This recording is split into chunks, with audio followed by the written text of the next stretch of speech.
Le Japon, pays des cerisiers en fleurs, réputé pour son sens de l'esthétique et son raffinement. À la pointe des technologies, l'Empire du Soleil Levant est aussi profondément ancré dans des traditions séculaires.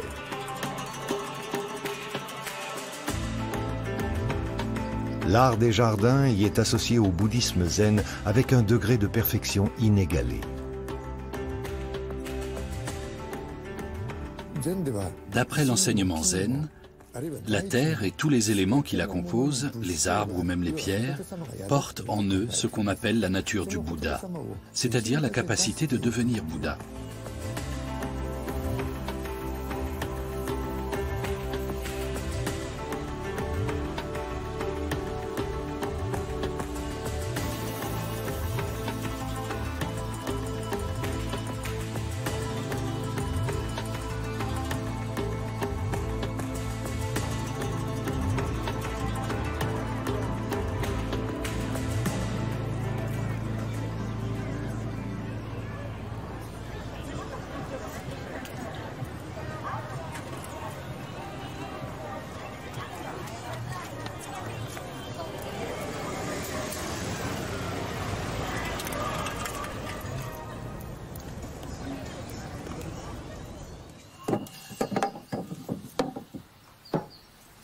« 5 heures du matin, au temple Kenkoji, situé à Yokohama, à environ 35 km de Tokyo.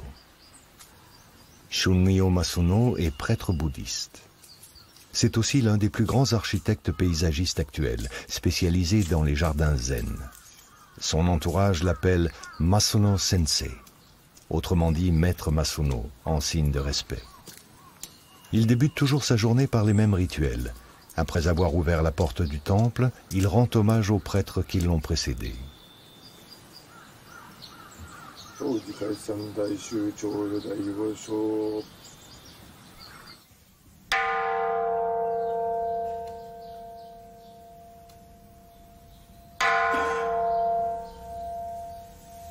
Puis il entame une séance de zazen, la méditation assise pratiquée dans le bouddhisme zen. Elle se termine par des chants avec les moines. Le zazen est l'un des piliers du bouddhisme zen. Lors d'une séance de zazen, l'attention portée à la respiration est essentielle. On inspire et on expire toujours lentement par le ventre. Cette respiration abdominale est très apaisante pour l'âme. Dès que l'âme est détendue, on se libère de toutes ses préoccupations. Pendant la méditation, il arrive qu'on entende le chant des oiseaux ou le souffle du vent, mais on ne s'attarde pas sur ces sons, ils ne font que passer. C'est comme ça qu'on atteint le mu, l'état de vacuité.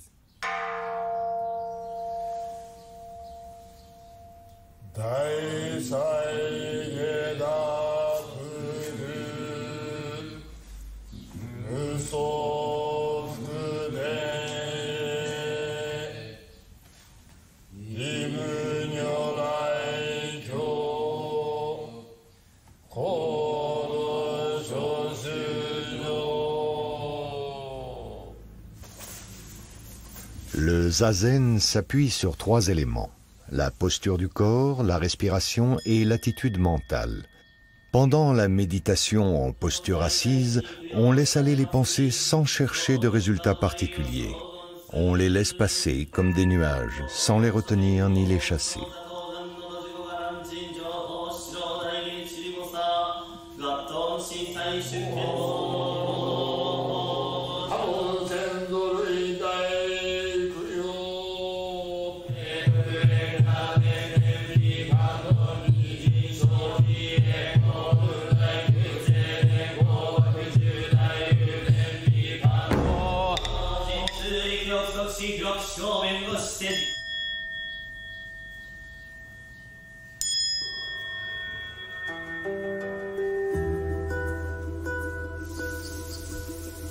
En plus de sa charge de prêtre au temple Kenkoji, Shunmyo Masuno, âgé de 66 ans, dirige une agence d'architecture paysagiste mondialement connue, la Japan Landscape Consultants.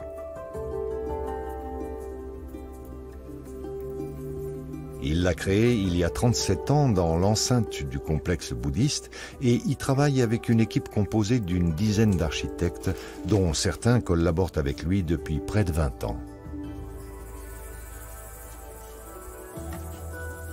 Son frère cadet, Yoshihiko Masuno, est son bras droit au sein de l'agence. Fei Changtong, une jeune architecte paysagiste chinoise, travaille ici depuis 3 ans. Elle rêve de pouvoir un jour construire un temple assorti d'un jardin dans son pays natal. Là, tout le long, c'est la rue? Oui, c'est ça. Là où on construit une voie ferrée. D'accord, bien, je vous laisse continuer. Bonjour Fei Chang, tu avances bien? Oui, je dessine des rochers. Celui-ci risque de basculer. Regarde, il penche vers l'avant. Quelque chose ne colle pas dans ton dessin entre la partie supérieure du rocher et la façon dont il est posé. Pour bien comprendre, il faut d'abord appréhender le cœur de la pierre et trouver la façon dont elle aimerait être posée au sol. Il faut savoir écouter la voix de la pierre. Promène-toi dans les jardins, observe les rochers et fais des croquis. C'est comme ça que tu apprendras à bien les dessiner. Allez, au travail, ça va venir.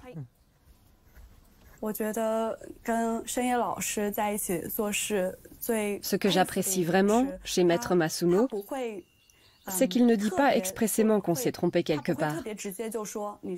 Il faut se remettre en question et trouver l'erreur soi-même.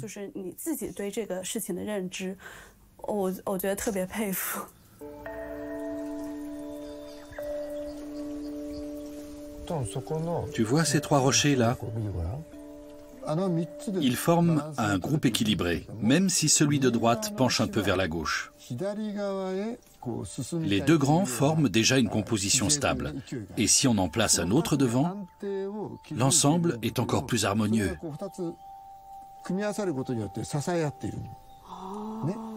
Tu vois, c'est très net, n'est-ce pas? Oui, c'est vrai. D'où l'importance du petit rocher posé devant les autres. Absolument. À eux deux, les grands sont déjà équilibrés. Et cette impression est renforcée par la présence du petit au premier plan. Il faut toujours soigner les 3 plans, n'est-ce pas? Oui, c'est essentiel pour la perspective. J'ai compris. Merci beaucoup. Alors allons-y.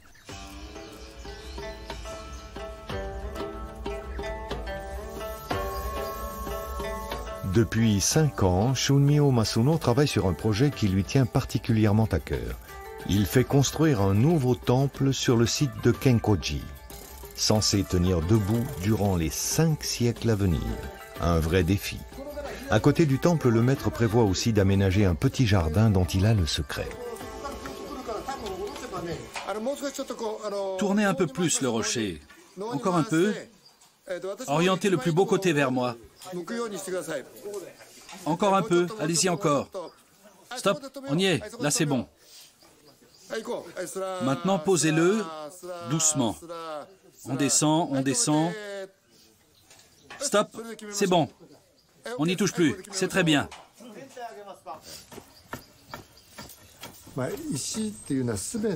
Les pierres ont des expressions comme les visages. On dit d'ailleurs qu'elles ont une âme. Il y a une position précise où le visage de chaque pierre est le plus en valeur. Tout l'art du paysagiste consiste à trouver cette position. On dit qu'il faut entendre la voix de la pierre. La bonne position ne se joue pas à quelques centimètres, mais à quelques millimètres près. On ne dirait pas, mais ça fait une grande différence.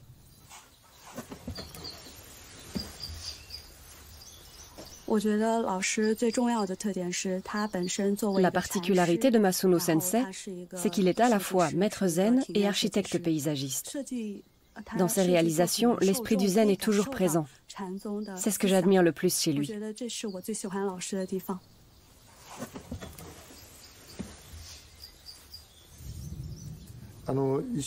Les pierres restent immuables au cours des siècles, et même des millénaires. Or, les choses qui sont immuables sur cette terre expriment une certaine vérité.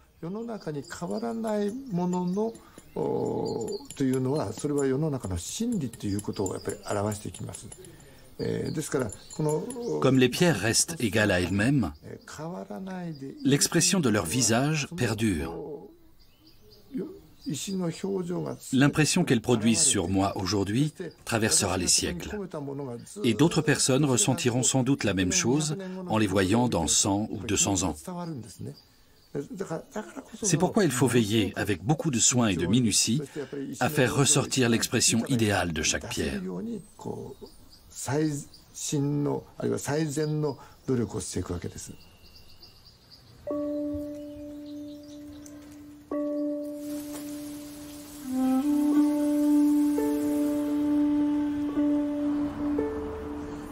Fei Chang a connu Shunmyo Masono lors d'une conférence qu'il a donnée à l'université de Pékin où la jeune femme a fait ses études de paysagiste. Elle avait déjà suivi quelques cours de bouddhisme et lorsqu'elle a vu les réalisations du maître, elle a tout de suite souhaité apprendre l'art du jardin zen auprès de lui.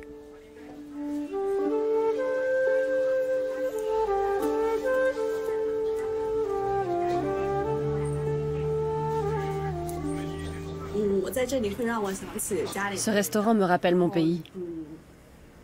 Chaque fois que je viens manger ici, je me sens comme à la maison. Cela fait 3 ans que je vis au Japon et parfois ma famille et mes amis me manquent. Dans ces moments-là, je n'ai envie de parler que chinois. Et la cuisine chinoise me manque aussi. Surtout les nouilles de riz du Hunan, ma province natale. À 1 heure de voiture du temple Kenkoji, au sud de Tokyo, se trouve la ville de Hayama, dans la préfecture de Kanagawa. C'est ici que vit Issho Fujita, un illustre maître zen. Pendant 18 ans, il a été l'abbé d'un centre bouddhiste dans le Massachusetts, où il a vécu avec sa femme et ses 2 filles. Depuis 15 ans, Issho Fujita vit à nouveau au Japon dans cette propriété que lui a confiée un ami. Parallèlement à l'entretien de la maison, il poursuit ses activités d'écriture et de traduction, ainsi que l'enseignement du bouddhisme zen et de la méditation, sans oublier de prendre soin du grand jardin selon les principes du zen.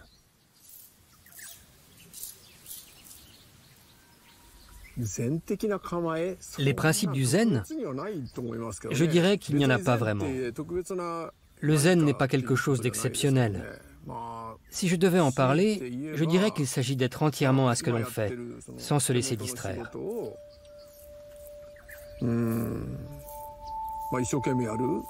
Dans le zen, on appelle cela narikiru.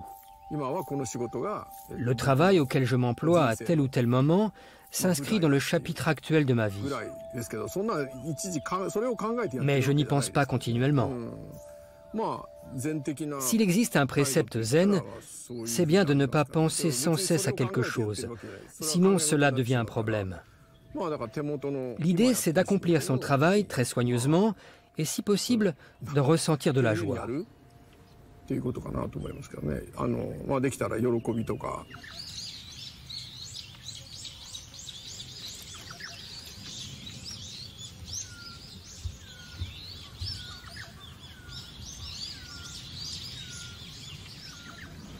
Pourquoi j'aime marcher sur la corde raide, enfin sur une sangle tendue entre 2 arbres?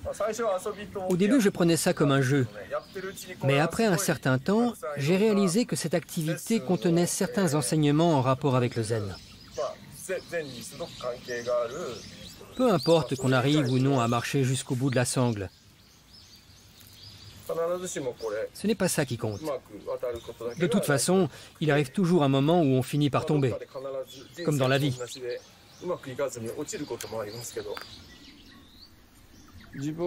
Cette sangle me montre que je peux tomber, mais aussi me relever. C'est un apprentissage qui fait appel à l'intelligence corporelle et non à l'intellect. Et au fur et à mesure, on se lance des défis de plus en plus grands. Oui.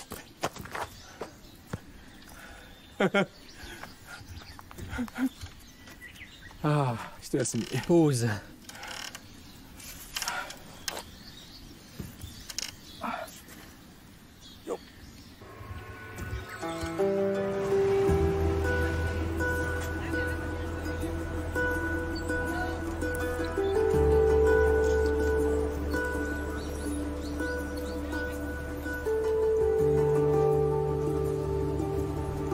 Chaque année, entre fin mars et fin avril, le Japon tout entier célèbre Hanami, la fête des cerisiers en fleurs, une tradition qui remonte au 8e siècle.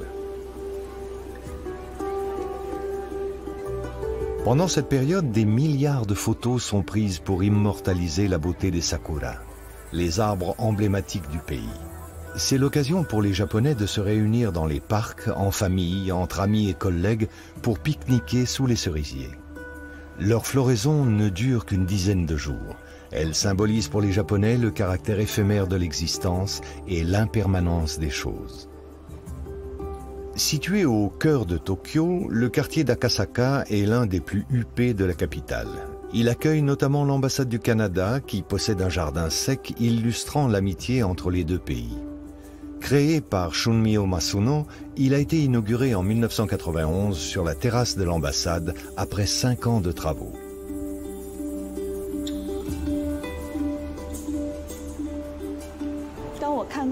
Quand j'ai découvert le jardin réalisé par Maître Masuno, c'est comme si le temps s'était figé. Chaque rocher possède une force qui lui est propre. Ils forment un ensemble très harmonieux et les visiteurs ont l'impression qu'ils sont là depuis toujours.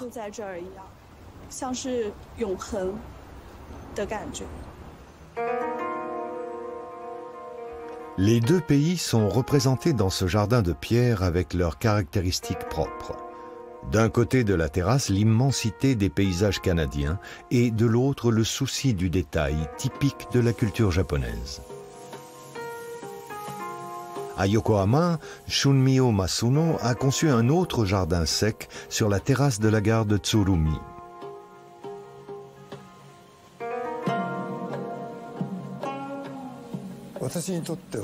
Pour moi, le zen est l'essence même de la vie. En japonais, on emploie les termes Gyoju Zaga, littéralement en marchant, en étant debout, assis ou couché, pour signifier que le zen doit être pratiqué en toutes circonstances. Le jardinage et les autres activités quotidiennes, c'est cela le zen.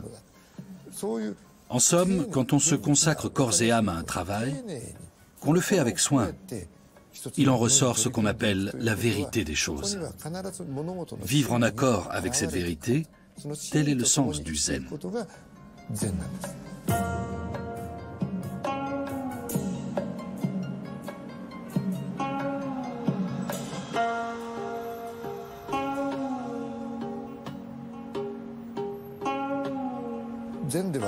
D'après l'enseignement zen, la terre et tous les éléments qui la composent, les arbres ou même les pierres, portent en eux ce qu'on appelle la nature du Bouddha, c'est-à-dire la capacité de devenir Bouddha.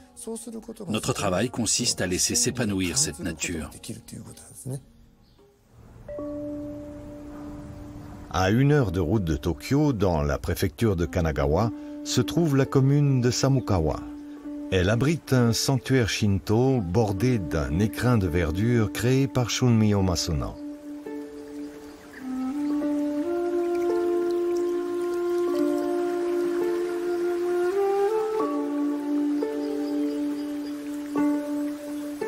Un jardin remarquable d'environ 3 hectares qui a demandé 8 ans de travail, dont 4 pour dessiner les plans.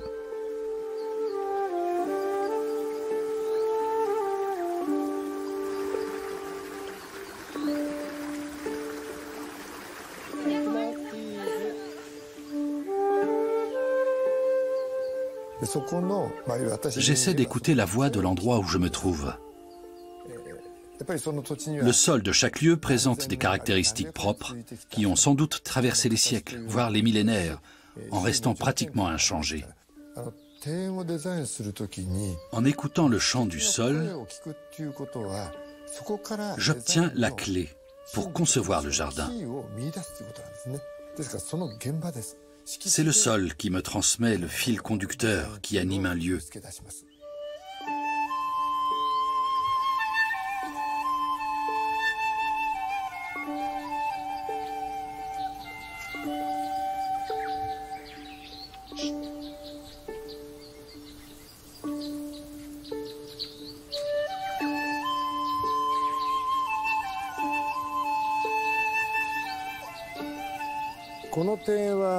J'ai conçu l'ensemble du jardin, y compris les bâtiments et les objets décoratifs en pierre. Le pin que vous voyez ici et l'autre là-bas, nous les avons fait venir de Kyoto. De même que le cerisier pleureur que vous voyez un peu plus loin, un Shidare Zakura.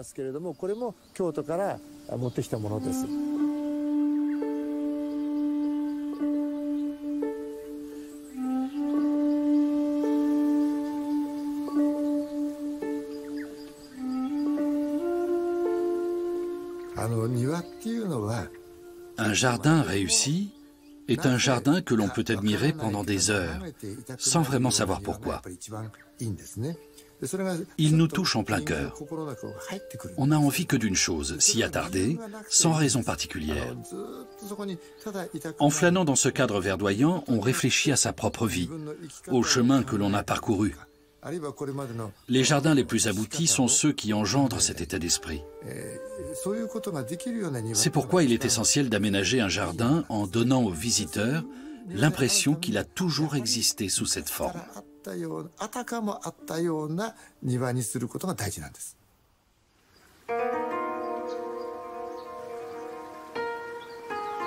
Les jardins de Maître Masuno ont ceci de particulier qu'ils semblent avoir été créés par la nature elle-même. Ils donnent l'impression d'avoir toujours été là, comme les montagnes et les océans. En réalité, ils sont le fruit d'une conception et d'un travail très minutieux.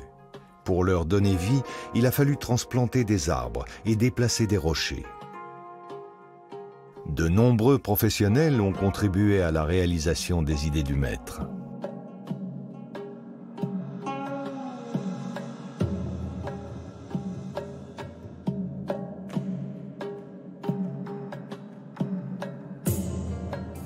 L'un d'entre eux vit à Aji, un quartier de Takamatsu, sur l'île de Shikoku, à environ 700 km au sud-ouest de Tokyo.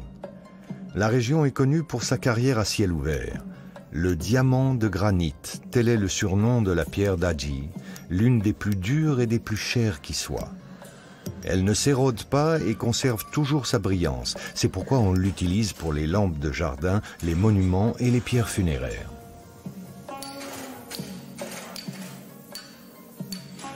Masatoshi Izumi est l'un des plus anciens et des plus proches collaborateurs de Shunmyo Masuno. Le maître a beaucoup d'admiration pour lui et affirme volontiers que cet artisan de 80 ans n'a pas son pareil dans tout le Japon pour tailler la pierre.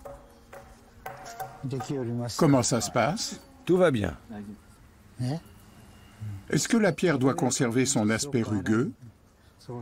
Est-il prévu de planter des végétaux de ce côté? Ou faut-il laisser les aspérités? Voyons sur le plan. Ils vont bien ici, ces rochers. Oui, tout à fait. On est à quelle hauteur ici, à peu près? 1,50 m. Et sur le sentier, 1 mètre. Il faut ajouter des pierres. Oui, il y a déjà quelques pierres rondes.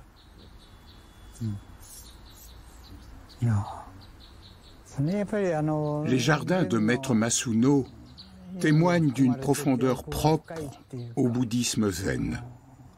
Avec lui, le travail est une activité qui a du sens, à bien des égards.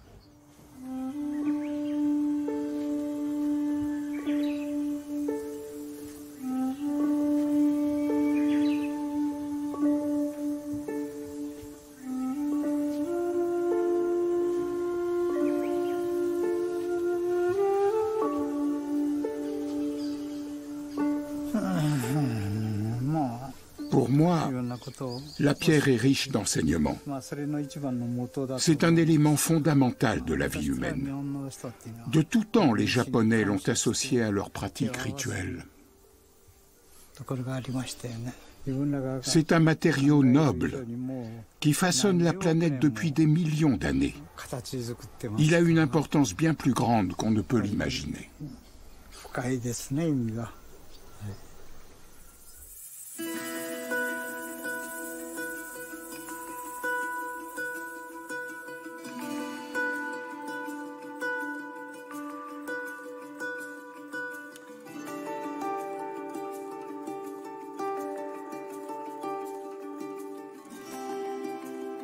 Le 8 avril, dans tous les temples bouddhistes, on célèbre Hana Matsuri, la fête des fleurs, qui commémore la naissance du Bouddha.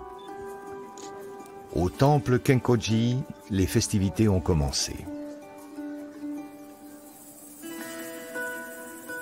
Dans de petits pavillons décorés de fleurs sont installées des statuettes du Bouddha enfant. Selon la coutume, les visiteurs versent du thé sucré sur les statuettes pour symboliser la fine pluie qui a lavé Bouddha à sa naissance.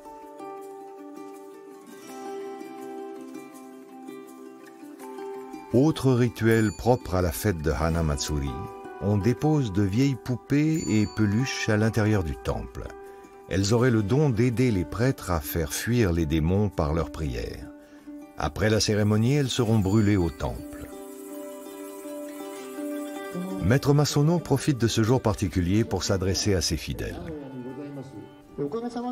À l'origine, le terme Okage-sama fait référence aux ancêtres, que nous n'avons jamais connus.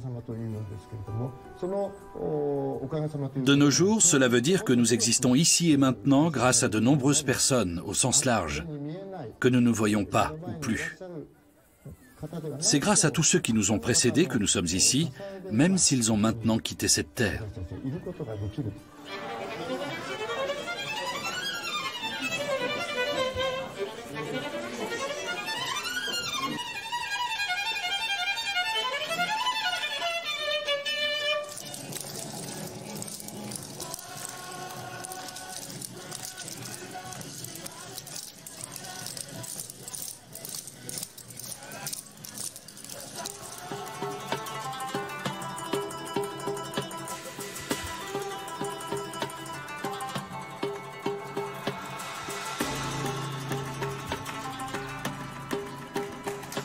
Musique, danse, art du cirque, les divertissements les plus variés s'enchaînent tout au long de la journée pour le plus grand plaisir des visiteurs.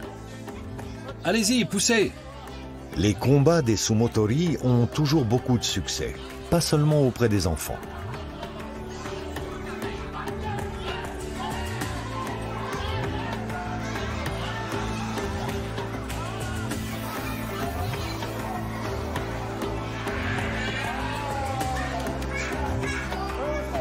Bien joué!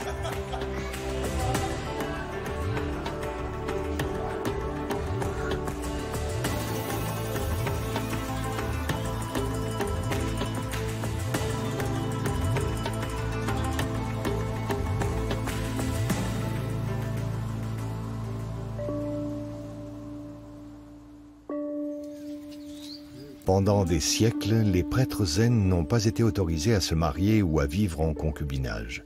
Les choses ont évolué à partir de 1873. Shunmyo Masuno est marié et père de 3 enfants. Yushin, 25 ans, est l'aîné de la fratrie. Il y a 1 an, il a commencé sa formation de prêtre bouddhiste dans un monastère voisin. Aujourd'hui, il a le droit de rendre visite à son père à titre exceptionnel.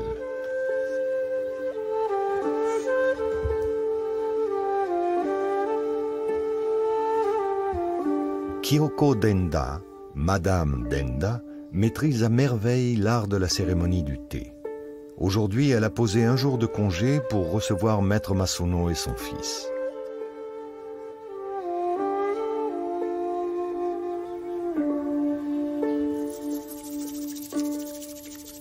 La cérémonie du thé se déroule selon une forme très codifiée. Mais une fois qu'on la maîtrise, on entre dans un univers de grande liberté. C'est un rituel que j'apprécie pleinement.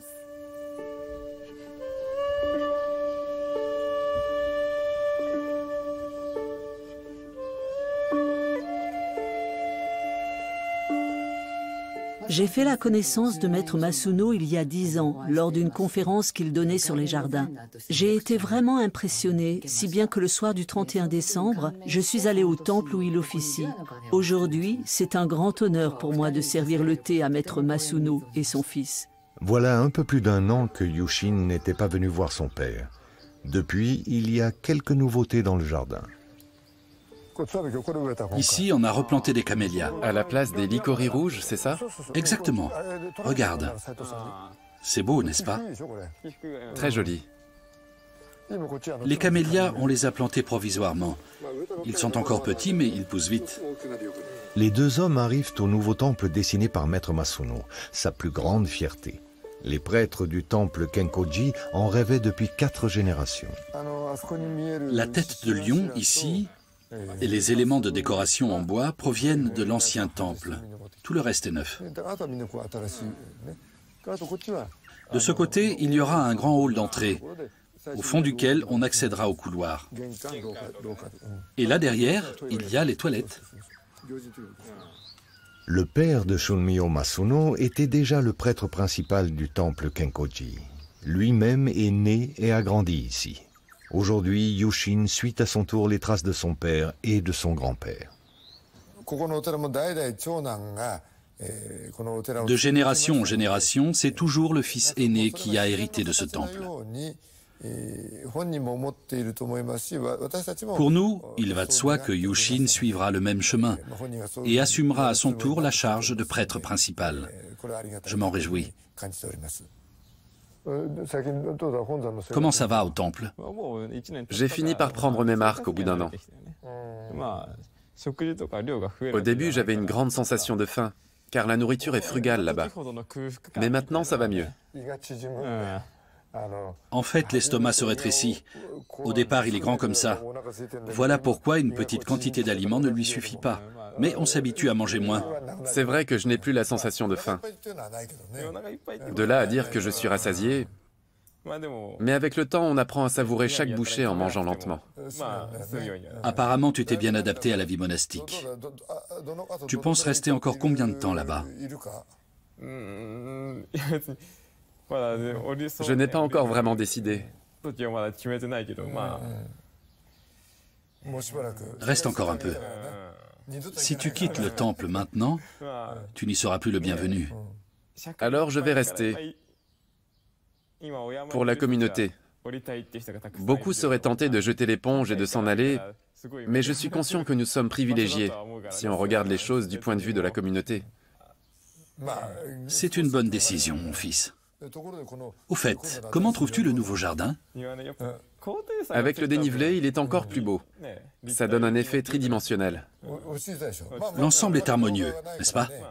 Il reste encore à aménager les côtés du jardin. Il n'est pas tout à fait abouti, mais je le trouve déjà charmant. Au départ, suivre une formation au temple, ça me faisait un peu peur. On ne sait pas vraiment à quoi s'attendre. On mange très peu et certains tombent malades. Il y a des moines qui ne tiennent pas le coup. Ceux-là ne pourront jamais devenir prêtres. Moi, je ne pouvais pas me permettre d'abandonner. J'ai grandi au temple et j'étais conscient des attentes de la communauté envers moi. Les moines me disaient « Tu vas y arriver !» Mais je craignais toujours d'être un de ceux qui laissent tout tomber. Je n'étais pas sûr d'être à la hauteur de cet engagement. À 1 heure de train de Tokyo en direction du sud se trouve l'un des sites bouddhistes les plus importants du Japon. Le temple Engakuji. Fondé en 1282 par un moine zen chinois, c'est aussi l'un des plus anciens. C'est ici que dans sa jeunesse, Issho Fujita a été initié au bouddhisme zen et à la méditation. En regardant les sakuras, j'ai l'impression que tout ce qui était mort revient à la vie. La floraison des cerisiers est assez courte et les fleurs tombent vite. Mais qu'elles soient sur les arbres, par terre ou qu'elles volent dans le vent, elles sont toujours très belles. Elles apportent de la joie dans le cœur des hommes. Les Japonais vouent un véritable culte aux sakuras. Issho Fujita vient au temple pour rendre visite à l'abbé Yokota. Il a beaucoup d'admiration pour l'illustre maître zen devenu au fil du temps un ami.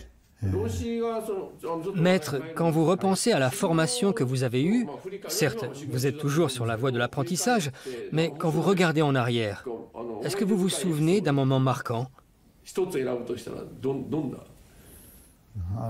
Je suis désolé, mais je déteste me pencher sur le passé.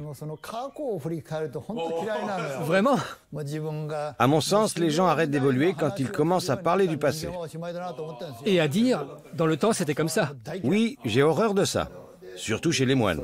Désolé. Autrefois, ceci, cela, quand j'étais novice. Je comprends. Ou quand j'étais jeune.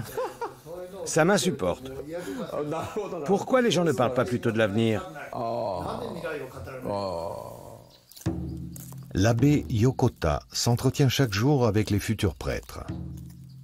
La plupart d'entre eux sont originaires de familles qui vivent dans un temple bouddhiste et gagnent leur vie grâce à leurs activités monastiques. L'apprentissage, très strict, dure entre 1 et 6 ans. Après le lever matinal à 4 heures, les moines chantent, méditent, prennent leur repas, font le ménage, coupent du bois et écoutent les sermons. L'abbé Yokota a un avis pragmatique sur cette vie ascétique. Les questions que l'on se pose sur les raisons de cet apprentissage n'apportent sans doute rien. Nous faisons ce qu'il nous est donné de faire. C'est tout. Nous ignorons ce que nous réserve l'avenir. Alors nous suivons simplement notre chemin. Est-ce une vie austère et difficile? Cela fait si longtemps que je suis là. J'y suis habitué. Oui, il fait froid, mais pas tant que ça. On ne gèle quand même pas. Ce n'est pas si terrible, je trouve.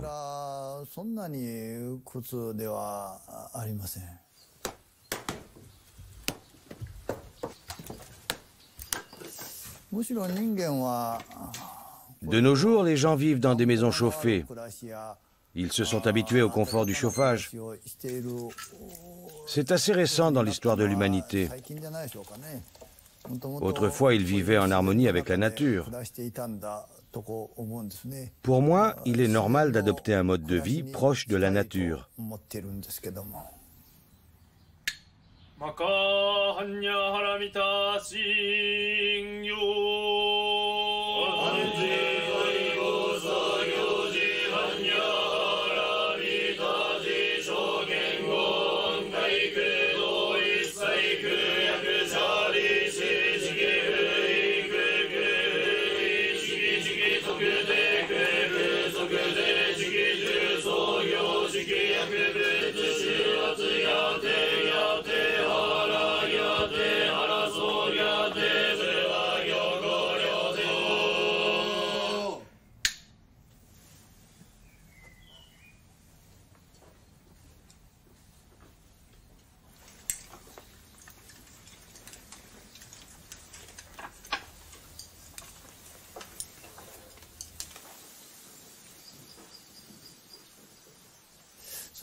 L'essence du zen, c'est de reconnaître la valeur de son propre cœur. Cela n'est pas possible tant que le regard est tourné vers l'extérieur. Il faut soi-même être conscient de l'importance qu'il y a à laisser s'exprimer sa nature véritable et à s'en remettre à celle-ci. C'est ce qui compte le plus. C'est à cela que sert la pratique du zazen, sans enseignement, dans l'inaction. Le simple fait de rester assis là, dans l'instant présent.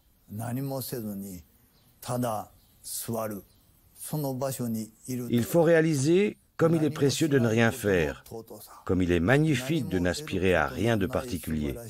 C'est un aspect essentiel du zen.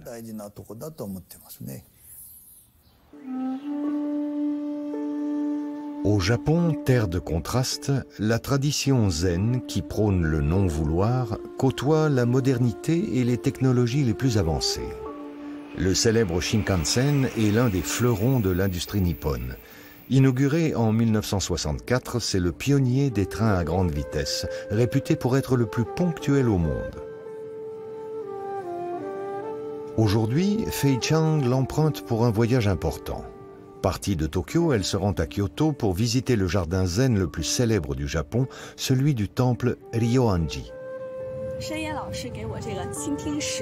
Maître Masuno m'a donné des devoirs à faire.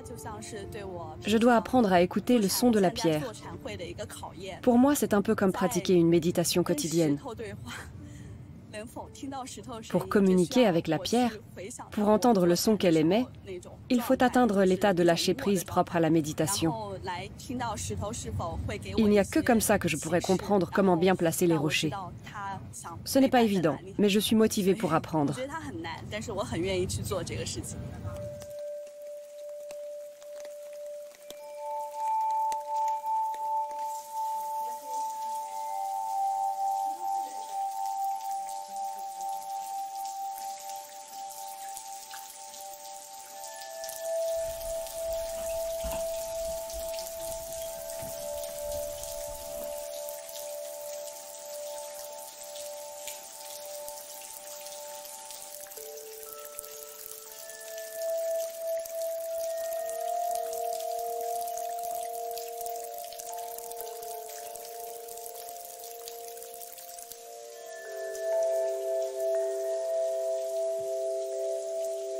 En me promenant dans le jardin du temple Ryoanji, j'ai ressenti le caractère infini du temps. Chaque rocher est unique, mais ils sont en harmonie les uns avec les autres. Cela m'évoque la vie. Les gens font des expériences très différentes au cours de leur existence, mais après la mort, tout finit dans le néant et dans le vide. Et cela me ramène à l'infinité du temps.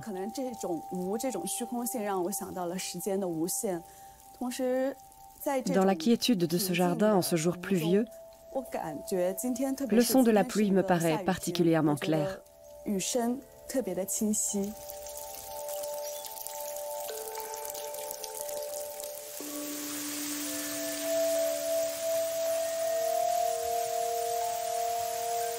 Shunmyo Masuno a conçu des jardins zen dans le monde entier. À Tokyo, l'hôtel Le Port abrite une de ses compositions appelée Seitsan Ryokusui no Niwa, les jardins de montagnes bleues et d'eau verte. Comme toujours, le but du paysagiste est d'offrir aux visiteurs un lieu de calme propice à la méditation. L'hôtel Cerulean Tower Tokyo, dans le quartier très animé de Shibuya, accueille lui aussi un jardin remarquable. La problématique ici, c'est de pallier la différence de niveau entre le sentier au-dessus et le sol en contrebas avec les éléments décoratifs. C'est pour ça qu'on a imaginé cette composition. D'emblée, on a eu l'idée d'y intégrer l'eau comme motif. Les marches en pierre symbolisent les vagues qui viennent se briser sur le muret latéral. Cela permet d'atténuer la différence de niveau. Ici, la présence de l'eau est simplement suggérée. C'est ce qu'on appelle un karesansi, un jardin sec. Et par le jeu des perspectives, on crée un effet dedans-dehors, comme si le jardin s'invitait à l'intérieur. L'idée, c'est de pouvoir profiter de la vue en buvant son thé. Oui, c'est ça. Les baies vitrées du bas forment un cadre où la composition paysagère est bien en valeur. Cela donne l'impression d'être assis dans le jardin. C'est primordial. Comme si les éléments de l'extérieur entraient à l'intérieur. On dirait une peinture. Absolument. On a l'impression d'être devant un tableau. C'est la finalité de cette composition. Tu vois le rocher là? Pendant l'aménagement du jardin, le fait d'écouter ce rocher a été déterminant, tu l'auras compris. Il est penché, mais quand on regarde l'ensemble qu'il forme avec les autres, c'est très naturel. Ce n'est pas comme s'il sortait de nulle part.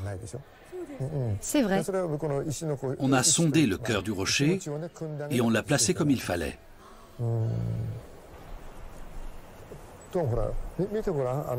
Tu vois l'autre qui est penché là-bas au fond?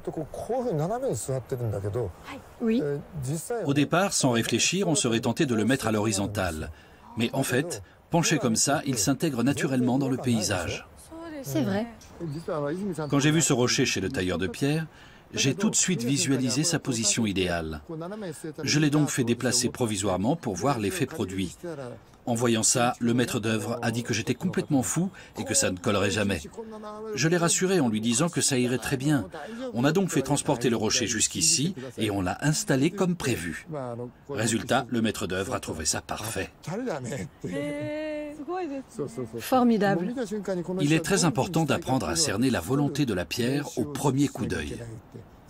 Pour cela, il ne suffit pas de faire un croquis. Il est indispensable d'aller sur place. Oui.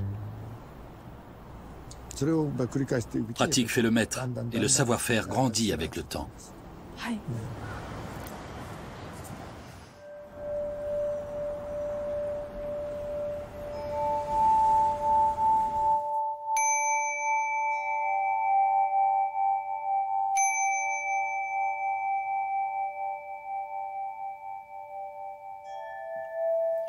Bienvenue dans la chronique zen de Tokyo FM World. On me demande souvent pourquoi je suis si engagé dans la pratique du zen. Qu'est-ce que cela nous apporte de nos jours?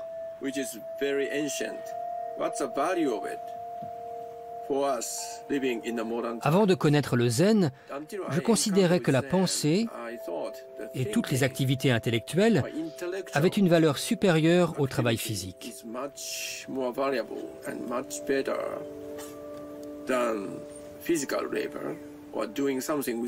En réalité, dans le zen, la valeur accordée à la pensée n'est pas si grande. Elle n'occupe pas une place prépondérante.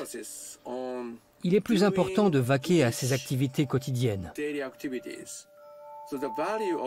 Il est aussi important de faire son lit que de lire les textes sacrés.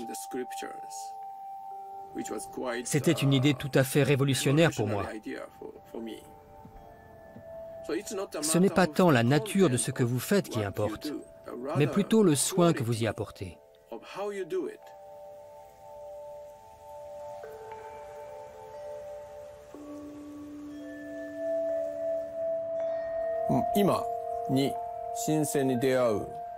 Le zen nous permet d'accueillir le présent avec un regard neuf et frais, de vivre le moment présent en pleine conscience, avec le cœur et l'esprit ouverts, sans être influencé par le passé ni par le futur. Tout cela est riche d'enseignements. Voilà, à mon avis, ce que nous apprend le zen.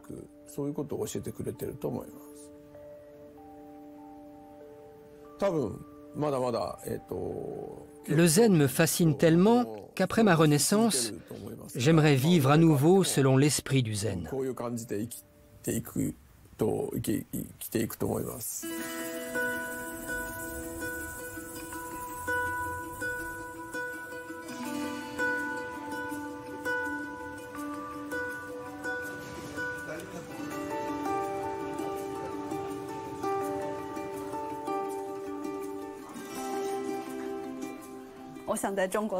J'aimerais dessiner les plans d'un temple en Chine et créer le jardin qui va avec. Je souhaite que ce soit un temple où les gens puissent ouvrir leur cœur et se confier.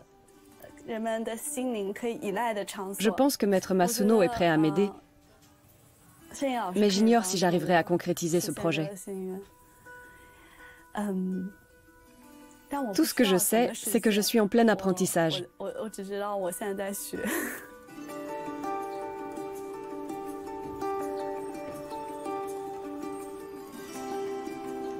C'est un jour important pour Fei Chang.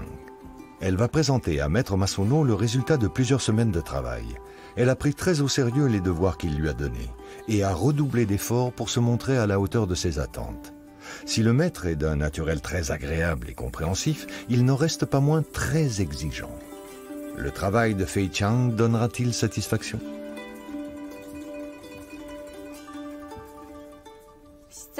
Excusez-moi. Oui? Maître Masuno, puis-je vous déranger brièvement? Oui, pas de problème. J'aimerais vous montrer mes derniers travaux. C'est ton dernier croquis, celui-ci? C'est le meilleur, je trouve. Oui, c'est le dernier. Par contre, celui-ci, tu n'as sans doute pas eu assez de temps pour le finir. Là, c'est trop touffu. Et ce rocher du Ryoanji n'est pas tout à fait fidèle. Voyons celui-là, il faudrait plutôt faire comme ça. Si le creux est trop prononcé, on a l'impression que le rocher penche par là, tu vois? Ça dépend de l'angle de vue de l'observateur, mais quand même. Et ici, ils ne devraient pas être aussi proches les uns des autres. Là, c'est le fameux rocher que j'ai dû refaire plusieurs fois. Ah, je vois.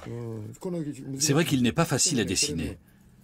Il devrait être posé à peu près comme ça, pour être stable.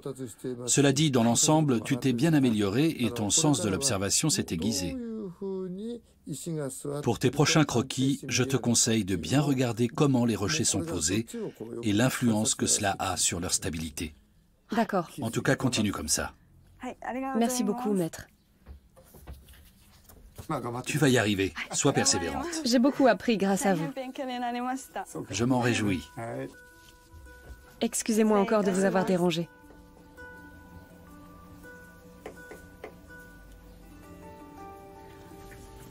Je suis ravie que Maître Masuno m'ait fait des compliments.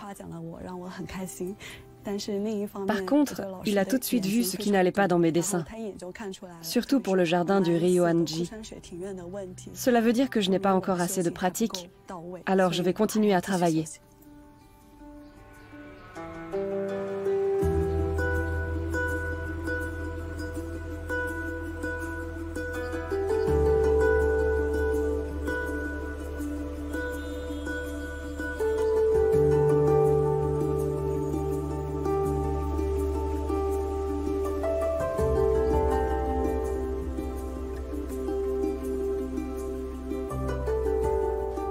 À mon sens, l'architecture paysagiste est un simple moyen d'expression de l'enseignement zen.